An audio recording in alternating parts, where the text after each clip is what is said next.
they did it. Oh, will we bring it here? Yes, let's plug it down there.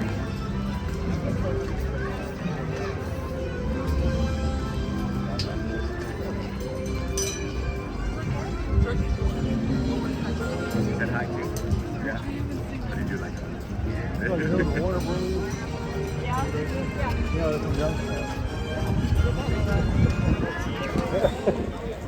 There were more in there, so it's sort of shaky there, you know. They came out,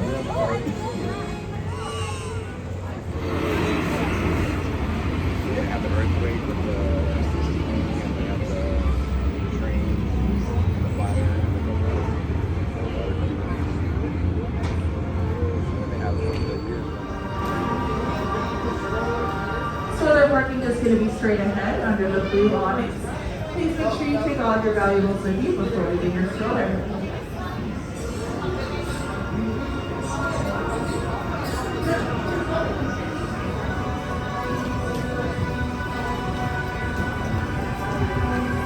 This is an all ages attraction. Even your littlest ones are sure to have fun on board. Just make sure they sit in the center of the train. Will be jumping and jostling, rocking and rolling.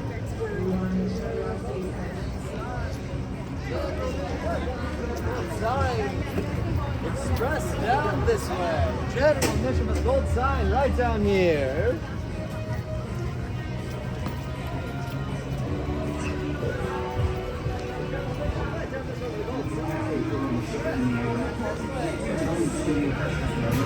It's not that. What are they gonna do? Sue me? Huh? They can get in line. I'm not gonna let them kill my film.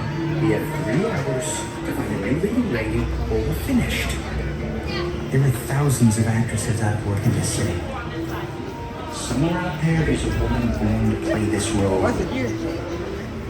Woman who will journey. For those in our boat line, please remain behind that lead safety line. Do not board just yet. I'll let you know when it's safe to board.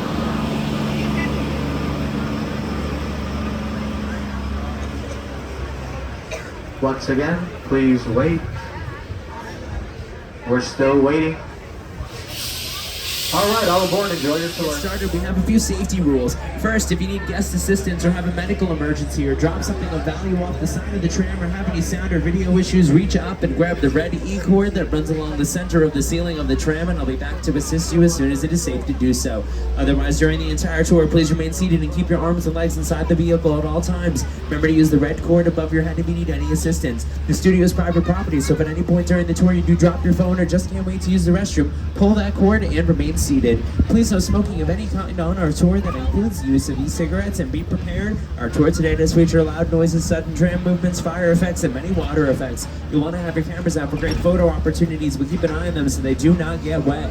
And finally, for your safety and the safety of those around you, no selfie sticks while on board the tram. Let's get our 60th anniversary studio tour underway. Let's do this. But before we get started, we have a couple of introductions. Let me introduce you to the master of ceremonies and the star of The Tonight Show. It's Mr. Jimmy Fallon. Hi, I'm Jimmy Fallon. Welcome aboard the world-famous studio tour. I know what you're thinking. Why the tux? Well, we're celebrating our 60th anniversary. That's right, 60 years of glitz, glamour, and our own great white shark. As we celebrate our diamond anniversary today, we'll pay tribute to Universal's past and take you behind the scenes to discover why this studio tour is world famous. So whether this is your first visit or your 60th, get ready for fun, excitement, and an experience like no other. Thank you, Jimmy. And on March 15th, 1915, our founder, Carl Laemmle, invited the public into the studio to watch silent movies being made. Guests could walk from set to set and marvel at the new technology involved in filmmaking, but with the invention of sound and the need for quiet on set, the original walking tour died. But in the 1960s, under the leadership of Chairman Lou Wasserman and Al Dorskin and Jay Stein, the idea of reviving the tour and the studio returned when the Gray Line bus tours originating in Hollywood made their stop at our gates. And on July 15, 1964, the first of our red and white candy-striped glamour trams took 67 passengers around a 2-hour driving tour of the Universal lot, and the world-famous studio tour was born. We started with 2 drivers, 2 guides, and 1 ticket seller working out of a trailer on Lancashire Boulevard and we've evolved into so much more. Coming up on the right-hand side, you're seeing our fire station. This was formerly the home of the Burning House and the Rock Slide. They were in this area in the 1970s and the 1980s, but this is now our fire station. We also have our own sheriff's department, medical personnel. We've got a zip code as well.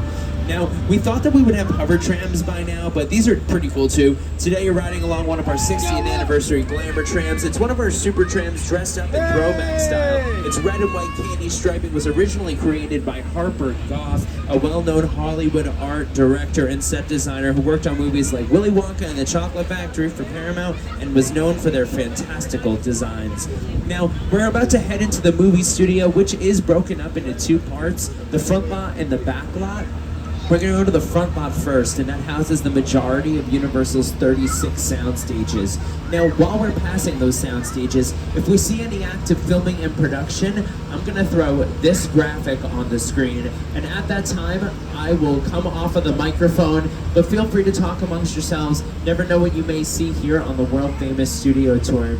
Coming up on the left-hand side, you are getting a glimpse at Soundstage 12. So a soundstage is just a completely controllable environment that we use for filming. They're capable of keeping out about 98% of sound, and they do 80 to 90% of the filming process inside of a soundstage. So this was formerly the home of the singing competition The Voice. Taylor Swift also filmed a music video for Me in there with Brandon Urie, and it's also been home to quite a few iconic cinematic scenes throughout the years.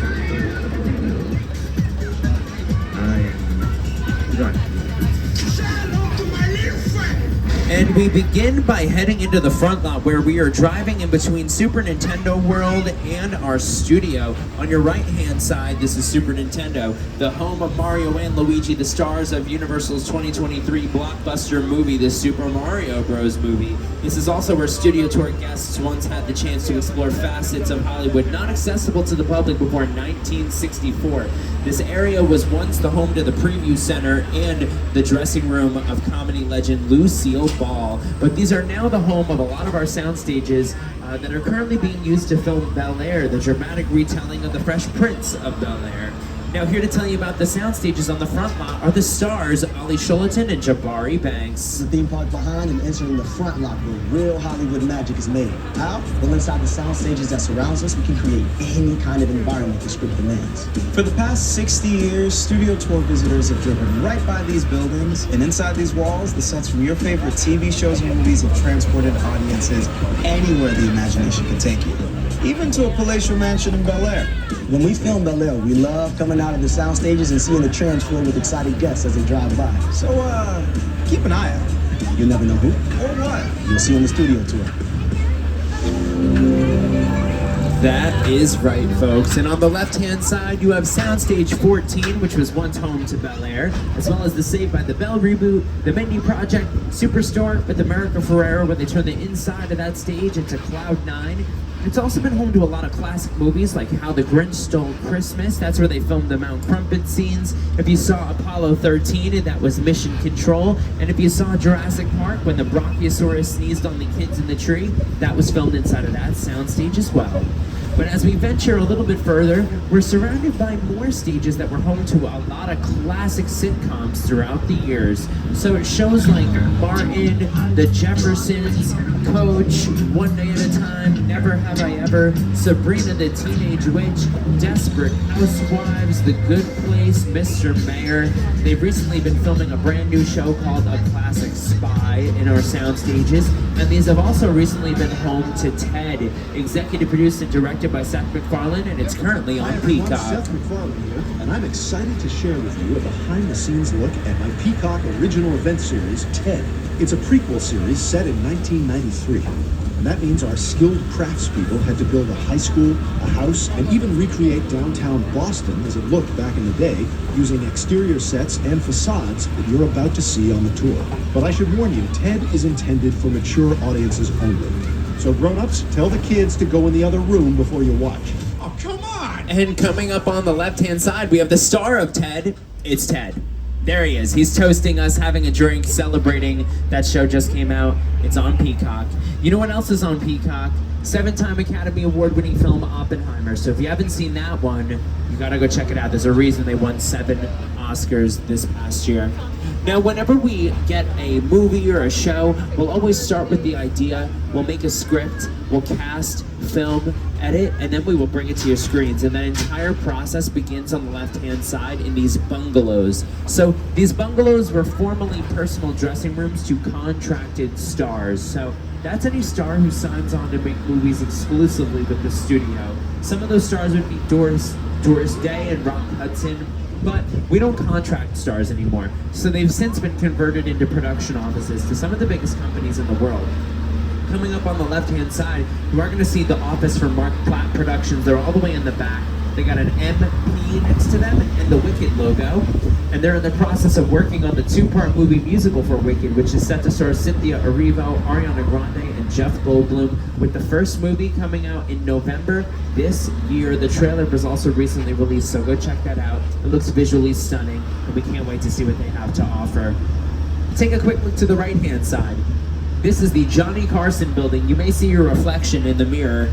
Give yourself a nice smile and a wave, because this is the home to all the casting that happens on the back lot. Cast us in your next movie. We want to be in it. You never know. I see someone giving the peace sign. There it is. Get cast, baby. You could be a star. Coming up on the left, we have some of our sound stages that are currently home to Lopez vs. Lopez, starring George Lopez and his real-life daughter, Mayan Lopez. The first time we ever used these stages was in 2016 for Hairspray Live. Ariana Grande was in that with Jennifer Hudson. This stage is unique because we can also film competition shows in there. They've done America's Got Talent in there. World of Dance was filmed in there with Jennifer Lopez as a judge. And it's also where they did some filming for the final season of Will and Grace. Now, this has been used in Bruce Almighty with Jim Carrey, movie musical Annie was filmed out there. Home Alone 2, Lost in New York. When Shia LaBeouf ran down the street with the Allspark during the Transformers, that was filmed here as well. Lady Gaga filmed her music video The Edge of Glory out here. Taylor Swift filmed Wildest Dreams. So that's our concrete jungle, because even though we do most of the filming inside of a soundstage, sometimes you need to bring to life the magic of a major city without actually going there. So we're lucky that we have our metropolitan sets at our disposal. But let's move away from our concrete jungle and let's take a trip to the real jungle, shall we? In order to get there, we need some help. So here's Academy Award-winning director Peter Jackson. It's the original King Kong that made me want to direct movies. I saw that movie on TV when I was about 8 or 9 years old, and I wanted to become a filmmaker.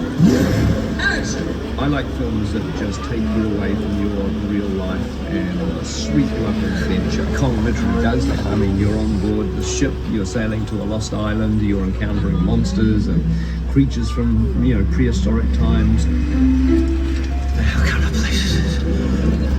So I was thrilled when Universal invited me back to Skull Island, and it's great to have you on. Glasses, we'll need them once more.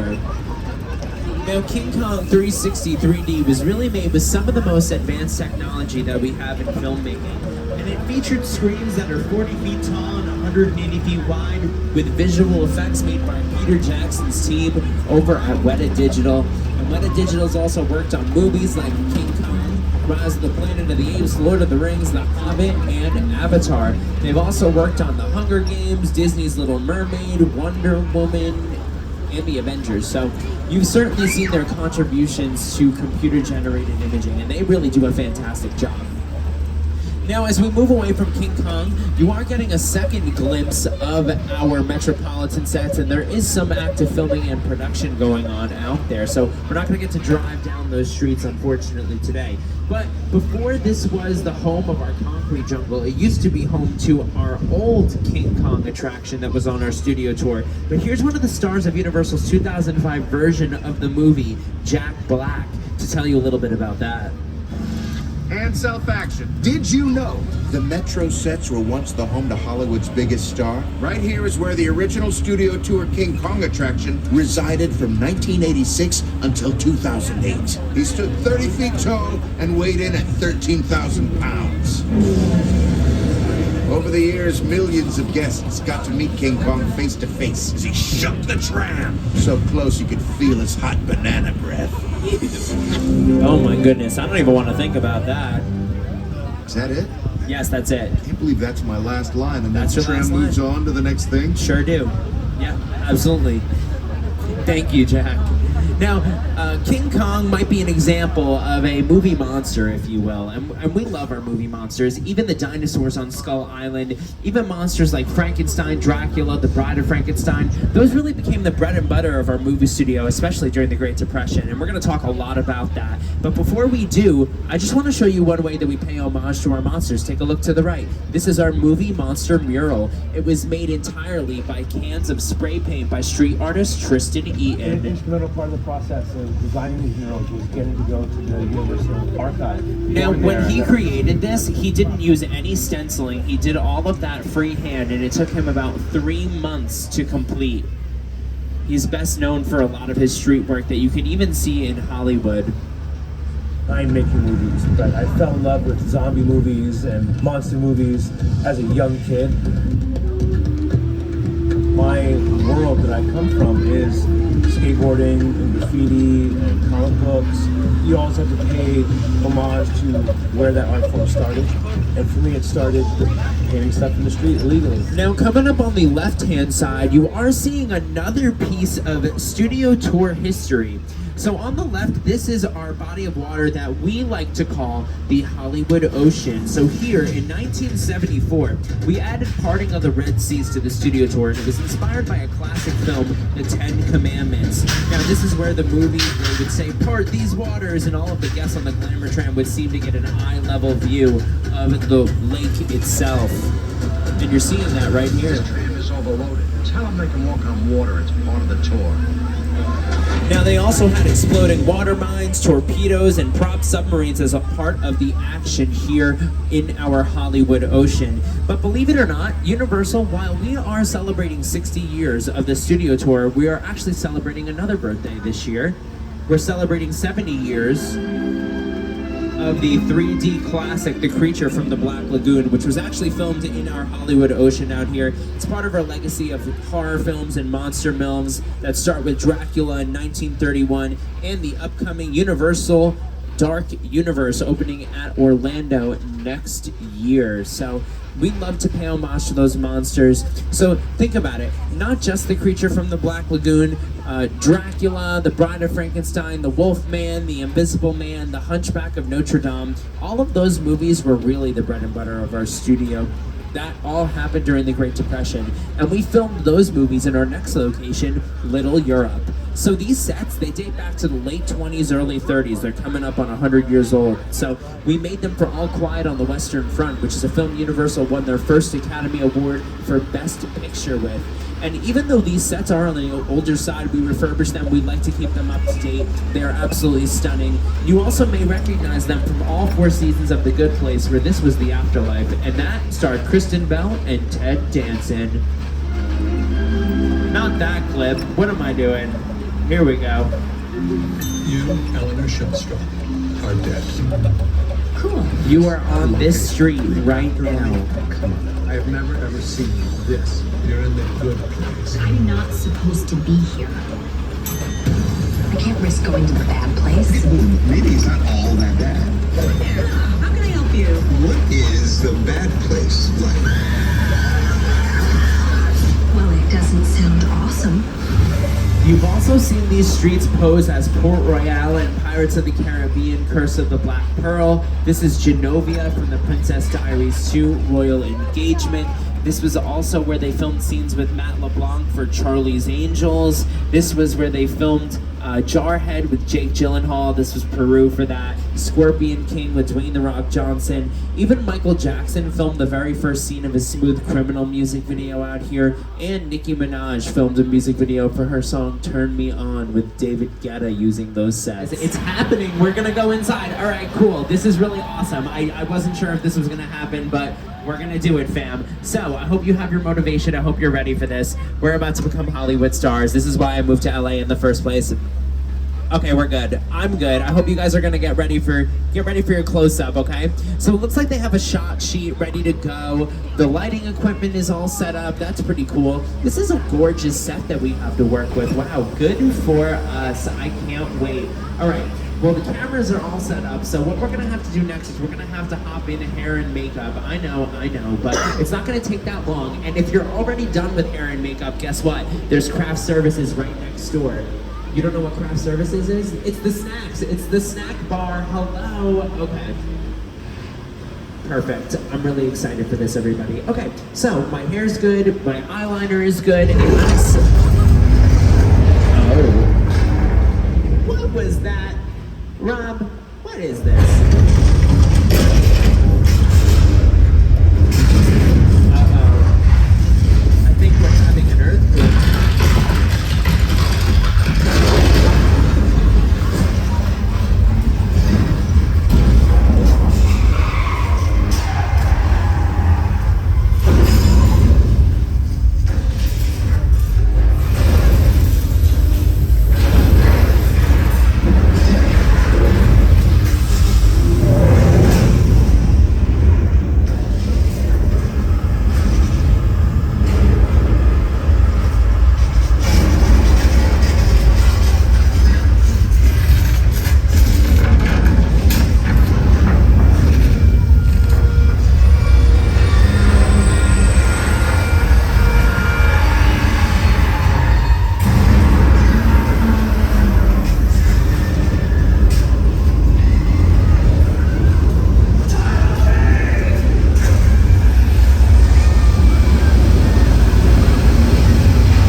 Ladies and gentlemen, you just survived Earthquake, the big one.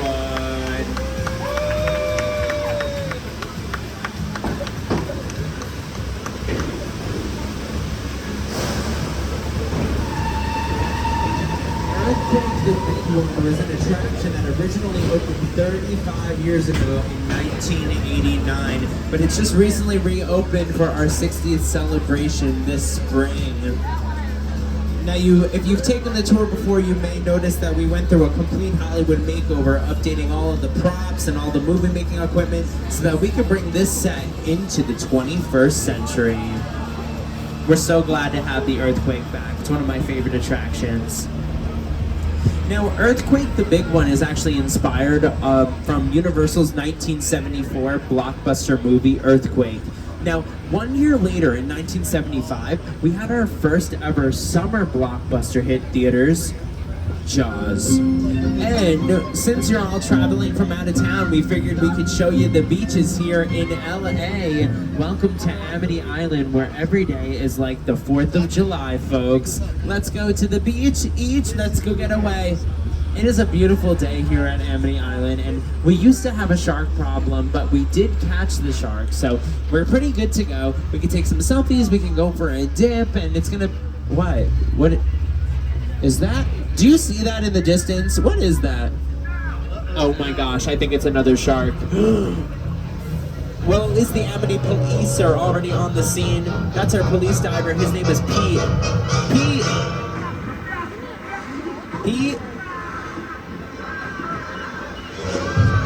Oh, for Pete's sake. Oh my gosh. It's not looking too good for Pete. Uh-oh, that's tough. All right, well, not looking too good for us. We're gonna have to hide behind these very flammable gasoline tanks. And you know why? It's because gasoline makes fire, and that's the opposite of water. So if I was a shark or a fish, I wouldn't want to be over here. I don't know, that's tour guide logic. Let's see how that works out for us.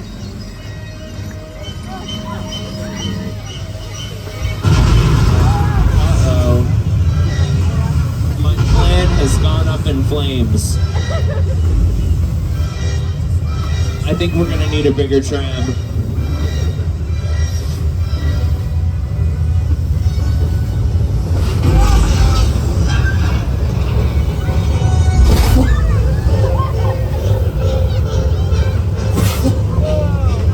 Everybody give it up for Jaws.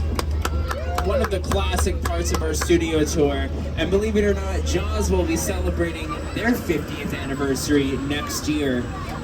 our shark works a lot better than the one that they used to film Jaws, let me tell you. That one was made and tested in fresh water. So when they brought the shark off the coast of Martha's Vineyard, the salt water destroyed the engines of the shark on the very first day. And that's why the crew nicknamed the shark Flaws. That's a much maligned shark. The shark was frustrated. It didn't really work all the time. It didn't work hardly at all. Wherever you were on the island, you could hear the radio lines. They were always saying, the shark is not working. Repeat, the shark is not working. Now we are heading into another classic studio tour attraction here on the back lot. And here to tell you about it is the Today Show's co-host and weather anchor, Al Roker. Time for my favorite part of the tour, weather. When it comes to film and TV, it is truly a special effect. In fact, to demonstrate how weather effects are created, we debuted our first major attraction here on the studio tour way back in 1968.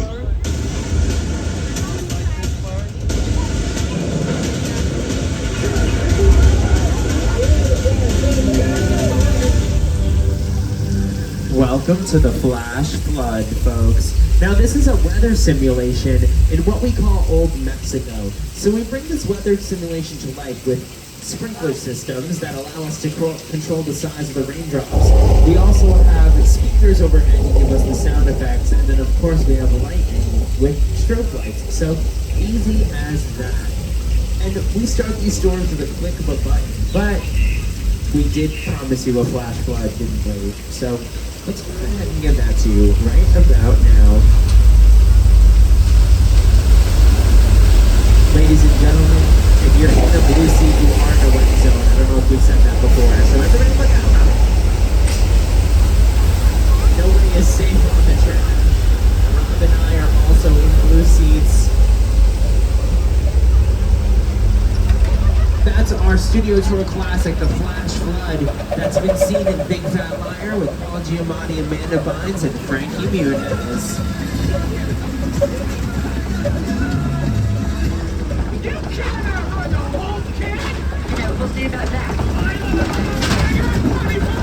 And as we take a drive through Old Mexico, you might recognize these sets from Nacho Libre with Jack Black, Star Trek Picard, Pirates of the Caribbean, misposed as Africa in an episode of ER, and for my Janet Jackson fans, she filmed her music video Escapade using those sets.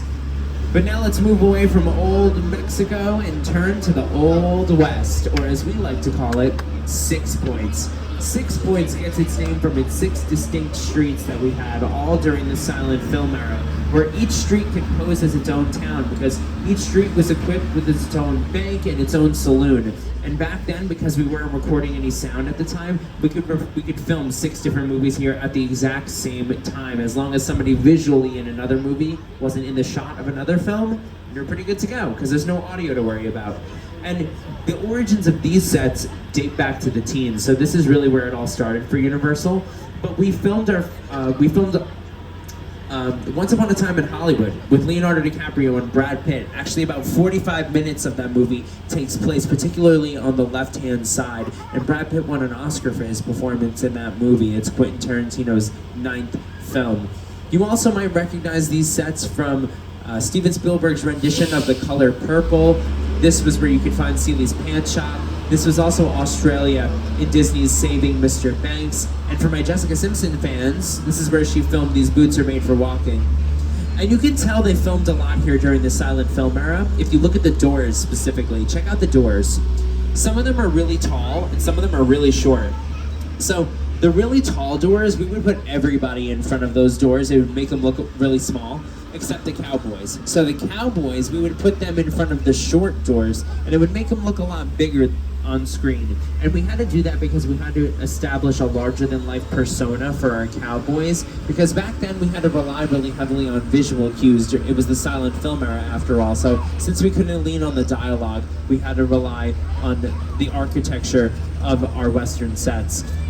Now, This is also where the origins of the studio tour started. Back in the day, 25 cents would get you on the back lot, and you could watch them film silent westerns in real time. So you could cheer the good guys and boo the bad guys, give your actors some motivation because they weren't recording sound at the time. So once the sound was introduced into the filming process, that original walking tour ended, and then we soon transitioned to the Universal Tram that you're experiencing today.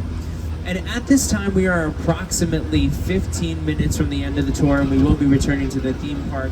If you have an emergency, reach out, grab the E-cord, and I'll be back to assist you as soon as it's safe to do so.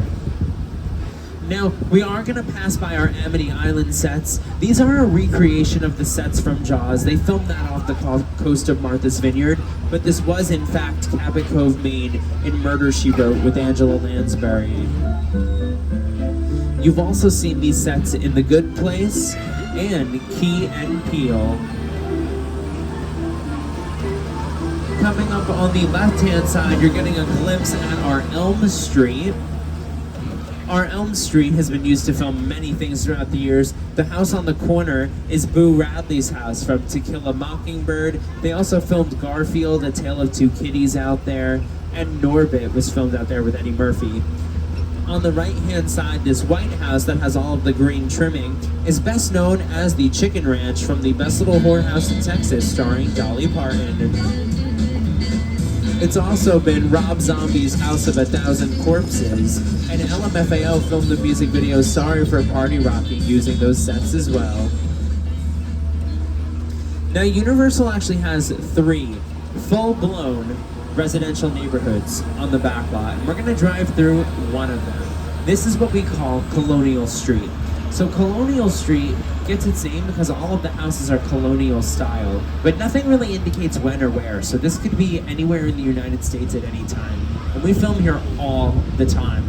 For instance, on the left-hand side, this Lilac House, this is 1313 Mockingbird Lane from the Munsters. If anybody watches Never Have I Ever on Netflix, this yellow house on the left belongs to Davy.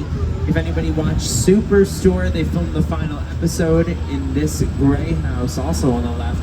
But you will most notably remember this street from all 8 seasons of ABC's Desperate Housewives as Wisteria Lane.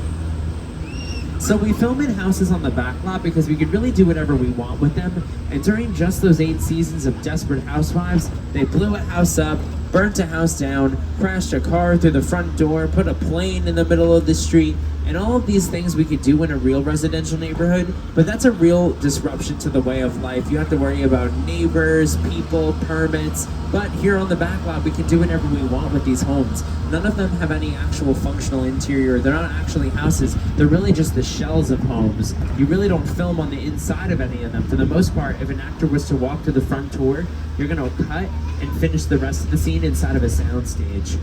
Now, we also film a lot of commercials out here. Recently, this was used for a Verizon commercial that had Beyonce in it during the Super Bowl, and she was serving lemonade right in front of this blue house on the left-hand side. That was also Bree's house in Desperate Housewives. And the house right next door, it is also a blue house, but this has been a small house in Boston for the new Ted series. Let the festivities begin. How many we got? Well, let's see. We got 20 condiments. Fantastic. Do you think we're getting too late for this? Now, come on, Johnny, we're doing a public service here. If a kid leaves the house in a less than stellar Halloween costume, he's got to get the bad news before he makes a fool of himself all over town. We're Samaritans. This is also the same street from The Burbs with Tom Hanks, Nancy Drew, Casper the Friendly Ghost. Michael Jackson filmed his black and white music video out there. Todrick Hall filmed his Ordinary Day music video out there.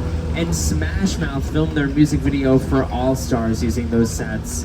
Coming up on the left as we leave Colonial Street, you'll see the Lion Estates signs. Those are the signs that were for Back to the Future. They are a recreation of the original. They were made to celebrate the 30th anniversary of Back to the Future, but we've brought them out as we celebrate the 60th anniversary of our studio tour. But Back to the Future is really one of Universal's classic films that filmed on our back lot, directed by Mr. Steven Spielberg. Now, if you take a look to either side of our tram, You're going to notice that we are surrounded by a lot of wilderness, and we use every square inch of our backlot for filming, this wilderness included. So they filmed Netflix's Bird Box with Sandra Bullock out here, where they'll set up some makeshift campsites. In episodes of CSI, this has been the middle of nowhere where you could discover a crime scene. In an episode of 911 with Angela Bassett, they actually teetered a limousine off of the cliff on the right-hand side. So they really utilize the space back here. If anybody watches Never Have I Ever, there was also a scene where the limousine broke down while the kids were on the way to prom. This was the middle of nowhere for that as well. Now, we'll film in our backlot, middle of nowhere, instead of going to the actual wilderness, because we have really good access to things like public restrooms, proper lighting equipment, power sources. It's a lot more of a convenience thing to film here on the backlot than actually going to the wilderness. So that's why we do all of that here. We also call this street Steven Spielberg Drive. So Steven Spielberg's a director that we love to work with. He directed Back to the Future, he directed Jaws, a couple of projects, and he also directed a set that we're going to take a really close look at, and this one's coming up on the left-hand side. Now, this set you might recognize from Steven Spielberg's 2005 War of the Worlds. This is the War of the Worlds plane crash, and what you're about to take a look at is a real Boeing 747 that was deconstructed just to bring this set to life.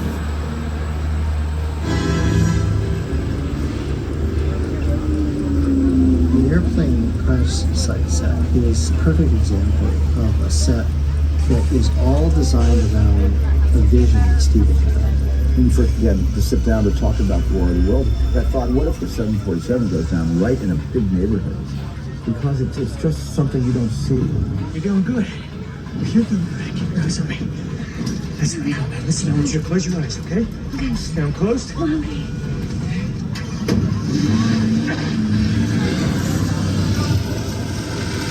Robbie, get in. Get in. Now that is a real plane that was deconstructed just for War of the Worlds. This is the real authentic site. And War of the Worlds is based off of a movie about an alien invasion that happens on Earth. Before this was the War of the Worlds plane crash, this was Site B for Jurassic Park and Whoville for How the Grinch Stole Christmas. So, a lot of cool stuff. But now we're going to take a look at another piece of studio history, moving away from one of our more elaborate sets to one of the most iconic. This is the Psycho House from Alfred Hitchcock's iconic movie Psycho. And on the left-hand side, you're getting a glimpse at the Bates Motel, which is going to be your next stop for our studio tour. You came to Hollywood, you want to experience all of the facets of it. Maybe you also want to experience the Hollywood sign. We have our very own recreation of the Hollywood sign that is also coming up on the right-hand side. Perfect for a photo op. And for the first few decades of the studio tour, one of the hallmarks was a visit to the Prop Plaza, where guests could disembark for a once-in-a-lifetime photo and interact with characters, vehicles, and props from their favorite productions. Well, guess what, folks? Just for the 60th anniversary of our studio tour, we have brought that opportunity back. That's right. Now's your turn to step onto the lot.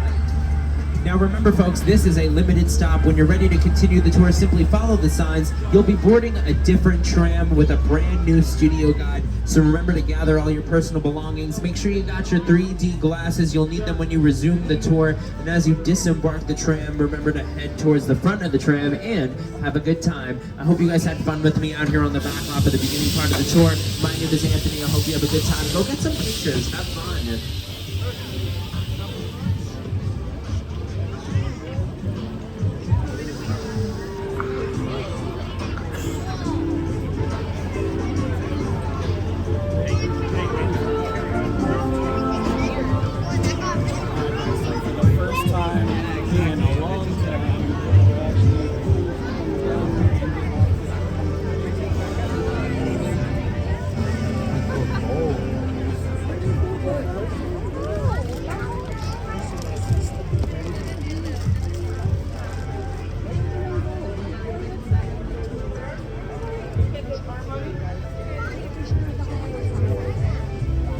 You want to take a picture with Hollywood on?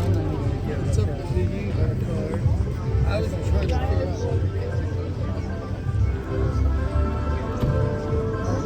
I did it!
I think you'll like that. All right, my next group can stand right here. Everyone else is Time, just feeling like that's him.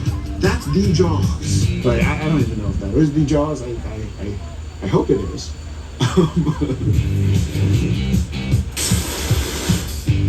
Sharing a space with Hitchcock and Spielberg, I couldn't be more proud. Let's go, baby! Let's go!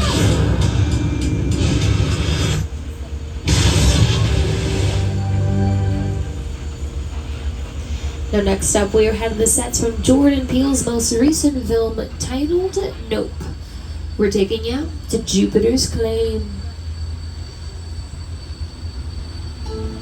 Movie magic only happens when a team of collaborators, often in the hundreds, work together to take an impossible notion and bring it to life. This is Jupiter's Claim, a nostalgic, small-time Southern California amusement park owned by former child star Ricky Juke Park.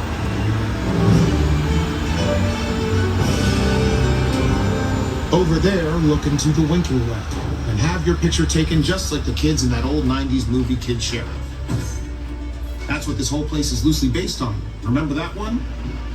No? Well, I do.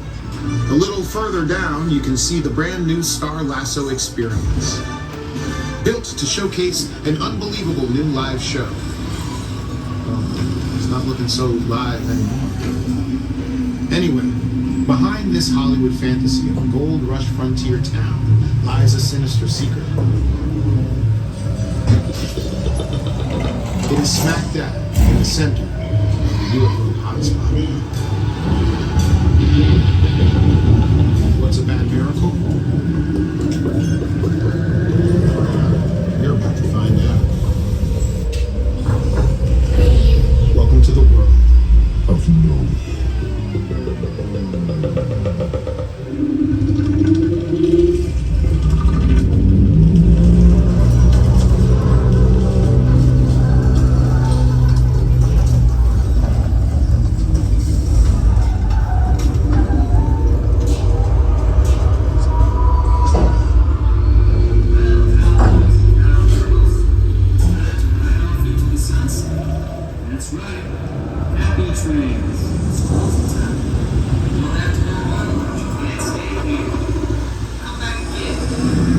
Looks like it's time for us to get out.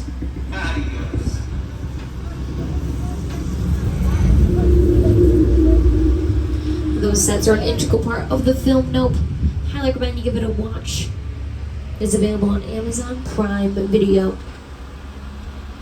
Now we are headed towards the part of our studio where we once had an attraction called the Doomed Glacier Expedition, better known as the Ice Tunnel. The Ice Tunnel was featured in an episode of $6 Million Man starring Lee Majors with Andre the Giant as Bigfoot. The train would climb to an imaginary elevation of 12,000 feet. The only way back to the theme park was through the Ice Tunnel, where the slightest sound could trigger an avalanche, and well, it always did, causing the walls to spin and guests to tilt along with the Hollywood special effect. Everyone at NBC Universal, thank you for joining us to celebrate our diamond anniversary. Here's to another 60 years. Thanks, Jimmy. And thank you all for celebrating 60 years of the studio tour with us. Our 60th anniversary is special to us because the studio tour is where it all began for Universal destinations and experiences.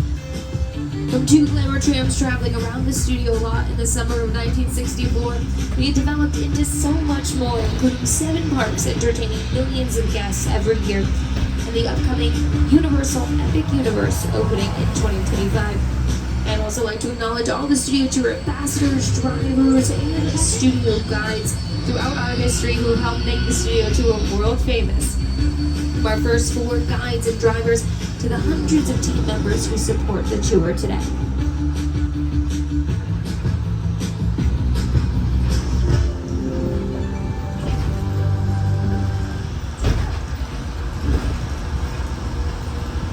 Now to our past members, thank you so much for being annual pass holders and coming back time and time again. We love you all so much. Once again, my name is Katie.